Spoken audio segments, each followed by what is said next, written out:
ಏನ್ ಟ್ರೀಟ್ಮೆಂಟ್ ತಗೋತಿದ್ದೀರಾ ಇಲ್ಲಿ? ಶುಗರ್ ಭಾಳ ಇತ್ತು. 380 400 15 ಡೇಸ್ಗೆಲ್ಲ 90 85 ಬಂತು.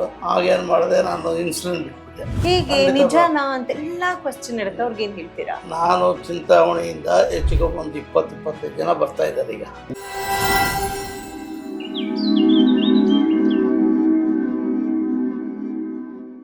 ಸರ್ ನಮಸ್ಕಾರ, ನಮ್ಮೊಟ್ಟಿಗೆ ಇದ್ದಾರೆ. ಸರ್ ನಮಸ್ತೆ, ತಮ್ಮ ಹೆಸರು? BM ಕೃಷ್ಣ ಅಂತ. ಕೃಷ್ಣ ಅವ್ರು ಎಲ್ಲಿಂದ ಬರ್ತಿರೋದು? ನಾನು ಚಿಂತಾಮಣಿಯಿಂದ. ಚಿಂತಾಮಣಿಯಿಂದ ಬಂದಿದ್ದೀರಾ? ಸರ್ ಏನ್ ಟ್ರೀಟ್ಮೆಂಟ್ ತಗೋತಿದ್ದೀರಾ ಇಲ್ಲಿ? ಇಲ್ಲಿ ನಾನು ಶುಗರ್ ಭಾಳ ಇತ್ತು. 380 400 ಇತ್ತು. ಒಬ್ಬ ನಾನು ಗೌರ್ಮೆಂಟ್ ಹಾಸ್ಪಿಟಲ್ ತೋರಿಸ್ತಾ ಇದ್ದೆ. ನನಗೆ ಈ ಥರ ಇನ್ಫಾರ್ಮೇಶನ್ ಕೊಟ್ಟರು. ಓಕೆ. ಬಂದಾಗ ಲಕ್ಷ್ಮಿ ಮೇಡಮ್ ಅಂತಿದ್ರು. ಅಮ್ಮ ಭಾಳ ಚೆನ್ನಾಗಿ ನನ್ನ ಇದು ಮಾಡಿ ನನಗೆಲ್ಲ 90 ಬಂದ್ಬಿಡ್ತು.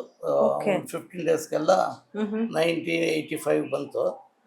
ಆಗೇನು ಮಾಡಿದೆ, ನಾನು ಇನ್ಸುಲಿನ್ ಬಿಟ್ಬಿಟ್ಟೆ. ಜ್ಯೂಮೋರ್ 2 ತಗೋತಾ ಇದ್ದೆ, ಅದು ಬಿಟ್ಟೆ. ಎಲ್ಲ ಬಿಟ್ಟು ಈಗ ಯಾವುದು 0.05 ಕೊಟ್ಟಿದ್ದಾರೆ. ಫುಡ್ ಎಲ್ಲ ನಾರ್ಮಲ್ ತಗೋತಾ ಇದ್ದೀನಿ ಈಗ. ಓಕೆ. ಸೊ ಅಂದ್ರೆ ಏನ್ ಇಷ್ಟನೋ ಅದು ಆರಾಮಾಗಿ ತಿಂತಾ ಇದ್ದೀನಿ.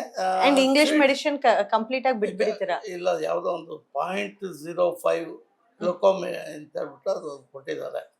ಒಂದು ಮಾರ್ನಿಂಗ್ ಅಂತ ಅಷ್ಟೇ. ಇನ್ನೆಲ್ಲ ಸ್ಟಾಪ್ ಮಾಡಿದ್ದೀನಿ. ಎಲ್ಲ ಸ್ಟಾಪ್ ಮಾಡಿದ್ರ? ಸರ್ ಬಿಫೋರ್ ಕಮಿಂಗ್ ಹಿಯರ್, ಇಲ್ಲಿ ಬರಕಿನ ಮುಂಚೆ ಹೇಗಿತ್ತು, ಏನೆಲ್ಲ ಆಗ್ತಾ ಇತ್ತು ಸಮಸ್ಯೆ ತಮಗೆ? ಏನಿಲ್ಲ, ನಾನು ಯಾಕಂದ್ರೆ I am physical teacher, I am A teacher. ಸ್ವಲ್ಪ ಫುಡ್ಡಲ್ಲಿ ಕಂಟ್ರೋಲಲ್ಲಿದ್ದೆ. ಬಟ್ ನೌ ಡೇಸ್ ಸ್ವೀಟ್ ತಿನ್ನೋದಿಲ್ಲ. ಇದು ಮೇಲಾದಾಗಿನಿಂದ ಆದಷ್ಟು ಅವಾಯ್ಡ್ ಮಾಡ್ತಾ ಇದ್ದೀನಿ.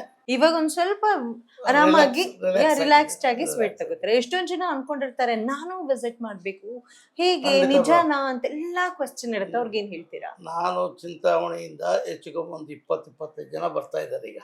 ಓಕೆ. ನನ್ನ ರೆಫರ್ ಮಾಡಿದ್ದೀರಾ? ರೆಫರ್ ಮಾಡಿದ್ದು, ನಾನು ಫೈನಾನ್ಸ್ ಇಟ್ಕೊಂಡಿದ್ದೀನಿ. ಅಲ್ಲಿ ಬರ್ತಾ ಇರ್ತಾರೆ. ಏನ್ ಸರಿ ನಾಳೆ ಸ್ಮಾರ್ಟ್ ಆಗಿದ್ದೀರಿ ಅಂದಾಗ ಈ ತರ ಅಂತ ಹೇಳ್ತಾ ಇರ್ತೀನಿ. ನಿಯರ್ಲಿ ಒಂದು 20-22 ಜನ ಬರ್ತಾ ಇದ್ದಾರೆ. Very nice. ಸೊ ತಾವು ಗುಣಮುಖರಾದ್ರಿ, ರಿವರ್ಸಲ್ ಮಾಡ್ಕೊಂಡ್ರಿ, ಆ ಖುಷಿನ ಎಲ್ಲಾರ್ಗು ಕೂಡ ಸ್ಪ್ರೆಡ್ ಮಾಡ್ತಿದ್ದೀರಿ. Very nice sir, thank you so much ನಮ್ ಜೊತೆ ಮಾತಾಡಿದ್ದಕ್ಕೆ.